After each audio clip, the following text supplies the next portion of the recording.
नमस्कार जय हिंद विद्यार्थी मित्रो, मी अमोल देशमुख स्वागत करतो. तब्बल 21 वर्षाच्या प्रतीक्षेनंतर महाराष्ट्र शासनामध्ये शिक्षकेतर कर्मचाऱ्यांची जम्बो 5000 पदांची जी आहे ना तर ती भरती येणार आहे. यामध्ये वरिष्ठ लिपिक, कनिष्ठ लिपिक, देन आपले प्रयोगशाळा सहाय्यक आणि विशेष करून शिपाई पद हे जे आहे तर ते पुनर्जीवित करण्यात आलेलं आहे. संदर्भ हा जो आहे तर नेमका व्हिडिओमध्ये सगळा दिलेला आहे. सगळं मी तुम्हाला डिटेलमध्ये माहिती सांगतो. तत्पूर्वी लिपिक पदासाठी आणखी ज्यांनी ॲडमिशन्स नसेल केलेले त्यांच्यासाठी ही एक महत्त्वाची अनाउन्समेंट आहे. इट्स नॉट जस्ट बिकॉज की ह्या 5000 जागा येतात, आणखी ही सरळ सेवेनं जवळपास 15000 प्लस जागा ज्या आहे लिपिक संवर्गाच्या येणार आहे.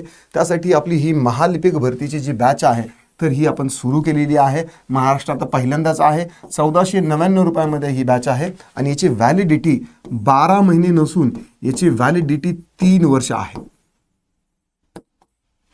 ही जी बॅच आहे तर ही 3 वर्षासाठी असणार आहे.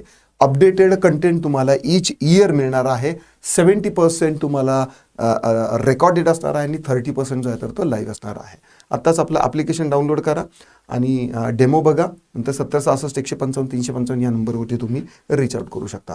ना आता बघूया की मी ही जे भाकीत आहे तर हे का केलेलं आहे, कुठून आलेलं आहे. ॲज युज्युअल मी तुम्हाला प्रत्येक वेळेस जे पुरावे सादर करत असतो ते देखील आहे.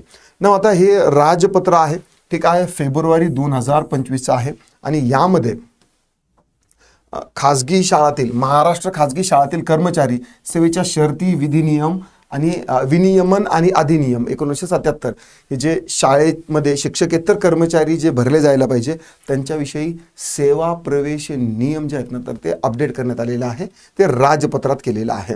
ना आता यामध्ये काय आहे, या नियमास महाराष्ट्र खाजगी शाळातील कर्मचारी, ठीक आहे, खाजगी शाळेतील कर्मचारी सेवेच्या शर्ती आणि सुधारणा ज्या आहेत तर ते 2026 असं संबोधण्यात यायला पाहिजे.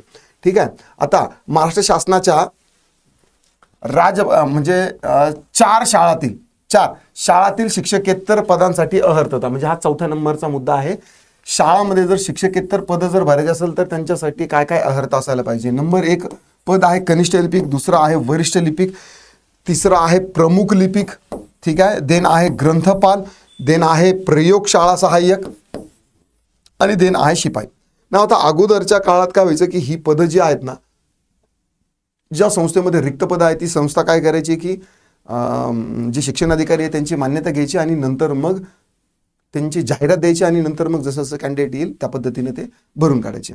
ना आता 2026 मध्ये जसं शिक्षक भरतीसाठी एक TET पोर्टल आहे, ठीक आहे, म्हणजे ज्यांनी TET परीक्षा पास दिली त्यांच्यासाठी एक वेगळं पोर्टल तयार केलेलं आहे. त्या पोर्टलवरती महाराष्ट्रातल्या सगळ्या शाळा कॉलेजेस ज्या आहेत तर त्यांची नोंदणी असते आणि नंतर एकीकडं सगळे जे विद्यार्थी आहेत जे शिक्षक म्हणून पात्रता झालेले आहेत तर त्यांना यावरती दोघांचाही सांगड असते आणि ज्या शाळेवरती रिक्त पदं आहेत त्या शाळेची त्या नोंदणी म्हणजे त्या पोर्टलला नोंदणी होते आणि नंतर मग विद्यार्थी जे तर ते तिथे इंटरव्ह्यूसाठी प्रेफरन्स वगैरे जे आहेत तर ते पाठवले जातात. जो फिट कॅन्डिडेट असेल तो तिथं भरला जातो. अशी प्रोसेस सध्या आहे.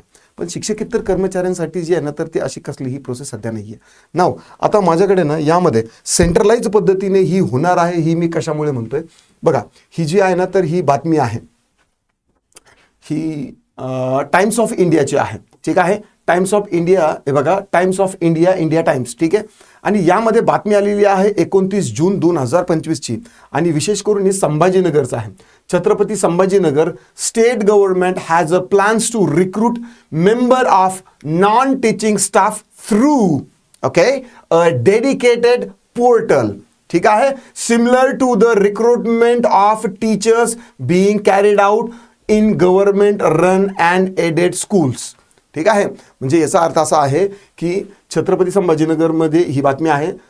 महाराष्ट्र शासनाचा प्लॅन असा आहे की जे नॉन टीचिंग शाळा आहेत तर त्यांच्यामध्ये जे विद्यार्थी घ्यायचे आहेत ना तर ते गव्हर्नमेंट पोर्टल जे आहेत ना तर ते डेव्हलप करणार आहे नॉन टीचिंग स्टाफसाठी. मग यामध्ये ज्या खाजगी शाळा आहेत तर त्या देखील आलेल्या आहेत आणि ज्या सरकारी शाळा आहेत या दोन्हीही शाळा देखील आलेल्या आहेत.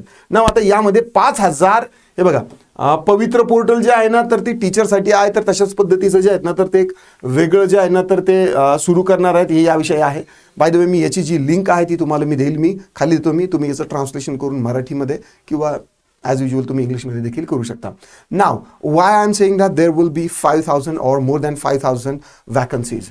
Here is another proof. Okay, तसं मी न्यूजपेपरच्या याच्यावरून बातमी देणं तेवढं लॉजिकल समजत नाही, बट काही वेळेस थोडासा आधारही घ्यावा लागतो. राज्यात शिक्षकेतरांची 21 वर्षांनी भरती, 21 वर्षांनंतर भरती आहे. तब्बल 5,000 पदांची भरती होणार आहे.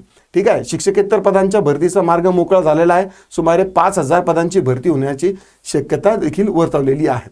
यामध्ये राज्यातील मान्यताप्राप्त खासगी अंशतः पूर्णतः अनुदानित माध्यमिक व उच्च माध्यमिक शाळातील कनिष्ठ लिपिक, पूर्णवेळ ग्रंथपाल, प्रयोगशाळा सहाय्यक संवर्गातील पदे अनुकंपा नियुक्तीसह 100% नामनिर्देशनास भरण्यास राज्य सरकारने मान्यता दिलेली आहे. ठीक आहे ना. आता यामध्ये ही जी पदं आहेत यापैकी एक पद जे आहे शिपाई पद जे आहे तर ते अगोदर काय केलं होतं, बंद केलं होतं. पण आता अनुकंपा तत्वाने हे जे शिपाई पद आहे तर ते पुनर्जीवन जे आहे तर ते याला मिळालेलं आहे ना. आता यामध्ये कनिष्ठ लिपिका आहे तर कनिष्ठ लिपिकासाठी काय यासाठी म्हणजे पात्रता असायला पाहिजे ते देखील आहे. मला वाटतं आणखी एक कुठलं तरी पत्रक आहे ते मी दाखवतो तुम्हाला. हा जो आहे हा GR आहे 4 एप्रिल 2025चा. ठीक आहे, राज्यातील मान्यताप्राप्त खासगी अंशतः पूर्णतः अनुदानित शिक्षकेतर कर्मचाऱ्यांच्या नियुक्तीचे व पदभरतीचे प्रमाण निश्चित करण्याबाबत. म्हणजे शिक्षक भरती जे करणार आहात म्हणजे शिक्षकेतर पद जी आहेत ते भरती करणार तर त्यांचं प्रमाण जे आहे ना तर ते निश्चित करण्यासाठी जे येते तर हा GR होता. कनिष्ठ लिपिक, वरिष्ठ लिपिक, मुख्य लिपिक, पूर्णवेळ ग्रंथपाल आणि प्रयोगशाळा सहाय्यक हे 5च जे ना तर त्यावेळेस पद होते. आता 6वं जे नवीन GR मध्ये ऍड केलेलं आहे तर ते चतुर्थ श्रेणी कर्मचारी जे आहे तर ते कोणतं आहे की अनुकंपापासून केलेलं आहे. ठीक आहे, तर हा देखील GR जो आहे ना तर मी तुम्हाला खाली प्रोव्हाइड करेल ना. आता येऊया आपल्या या राजपत्रामध्ये काय सांगितलं आहे. राजपत्रात जे सांगितलेलं आहे तो आदेशच असतो आणि त्याचं GR झालेलंच आहे. ठीक आहे, मग कनिष्ठ लिपिकसाठी जर तुम्ही अप्लाय करणार असाल तर तुम्हाला काय शिक्षण पाहिजे, तुमचं संविधानिक विद्यापीठाची कोणत्याही शाखेची पदवी पाहिजे. ठीक आहे, म्हणजे तुमचं काय पाहिजे, ग्रॅज्युएशन कंप्लीट पाहिजे, समतुल्य म्हणून घोषित केलेली इतर अर्हता आणि ठीक आहे म्हणजे तुमचं पहिली गोष्ट तुमचं ग्रॅज्युएशन कंप्लीट पाहिजे आणि दुसरं म्हणजे काय टंकलेखक किंवा कम्प्युटराइज टायपिंग शासनाने अधिकृत केलेला सक्षम प्राधिकरणाकडे दिलेला मराठी टंकलेखकाची प्रति मिनिट 30 किंवा इंग्लिशची जी आहे तर ती 40 याचं प्रमाणपत्र पाहिजे. दोन्हीची गरज नाही, ही एक महत्त्वाची गोष्ट आहे. एकतर तुमचं मराठी 30 किंवा तुमचं इंग्रजी 40 पत्र पाहिजे. ठीक आहे, म्हणजे तुमचं ती असायला पाहिजे. नंबर 2, वरिष्ठ लिपिक जे आहे नियमित वेतनश्रेणी कनिष्ठ लिपिक. ठीक आहे, म्हणजे हे जे पद आहे तर हे प्रमोशनने भरणार आहे. कसं, हे प्रमोशनने भरणार आहे. नियमित वेतन श्रेणीसह कनिष्ठ लिपिक हे पद धारण करणाऱ्या 3 वर्षाहून अधिक 3 वर्षाहून कमी नाही. म्हणजे जर तुम्ही कनिष्ठ लिपिक असाल 3 वर्ष जर तुम्ही काम केलं असेल तर आणि तरच तुम्ही वरिष्ठ लिपिक होऊ शकता. ठीक आहे, याचा विषय नाही. प्रमुख लिपिक जे आहे वरिष्ठ लिपिक हे पद धारण करणार आहे. म्हणजे वरिष्ठ लिपिक पद ज्यांचं आहे आणि 3 वर्षापेक्षा जास्त ज्यांनी काम केलेलं आहे त्यांच्यासाठी प्रमुख लिपिक हे काय असणार आहे, पद असणार आहे.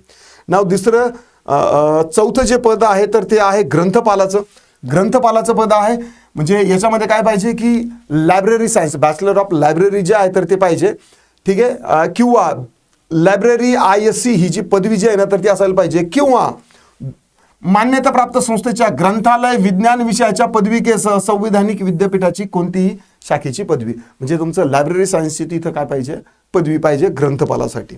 ना आता यांच्यासाठी पगार वगैरे काय असणार आहे काय नाही हे मला नाही वाटत की सांगायची गरज आहे, भरपूर पगार असतो. ठीक आहे, देन आहे प्रयोगशाळा सहाय्यक जे आहे तर ते फ्रेशर म्हणून बनणार नाही. मान्यताप्राप्त परीक्षा मंडळातून 12वी सायन्स जर तुमचं झालं असेल तर तुम्ही लॅब अटेंडंट जे आहे तर त्याच्यासाठी तुम्ही पात्र असू शकता.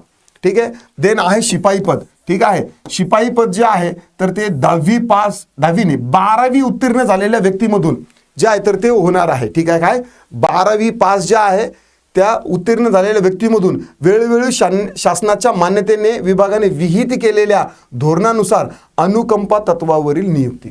अगोदरचे जे 2024चा जो GR होता, ठीक आहे 2024चा हा जो GR आहे तर यामध्ये शिपाई पद जे आहे तर ते नव्हतं. पहा, प्रयोगशाळा सहाय्यक पर्यंतच आहे नाव. इथं जे आहे तर ते शिपाई पद जे आहे ना तर ते ॲड केलेलं आहे. आणि अनुकंपा म्हणजे ज्यांचे आई वडील प्रशासकीय सेवेत असताना त्यांचा मृत्यू झाला तर त्यांच्या मुलांना जे आहे तर ते शिपाई पद मिळणार आहे. अशी ही जे आहेत ना तर ती आता एक मोठी जाहिरात जी आहे ना तर ती येणार आहे. बाकी आबासाहेब कवळे वगैरे जे आहेत, तर हे यांनी हे आलेलं हे राजपत्र आहे. ठीक आहे. आशा करतो की तुम्हाला व्हिडिओ आवडला असेल आणि येस, सरळ सेवेमार्फत ज्या काही लिपिक भरती ज्या होणार आहेत तर त्यासाठी आपली महालिपिक भरती बॅच जी आहे तर ती तुम्ही जॉईन करा. 10 तारखेपासून आपली बॅच जी आहे तर ती सुरू होत आहे. तसंच या शिक्षकेतर भरतीसाठी देखील ही जी आहे तर ही अप्रतिम संधी असणार आहे. आशा करतो व्हिडिओ आवडला असेल तर लाईक करा, शेअर करा, कमेंटमध्ये तुमचे काही दिक्कत, डाऊट, क्वेरी, परेशानी असतील नोंदवू शकता. आता पुरतं एवढंच, थांबतो, पुन्हा भेटूया. राम राम.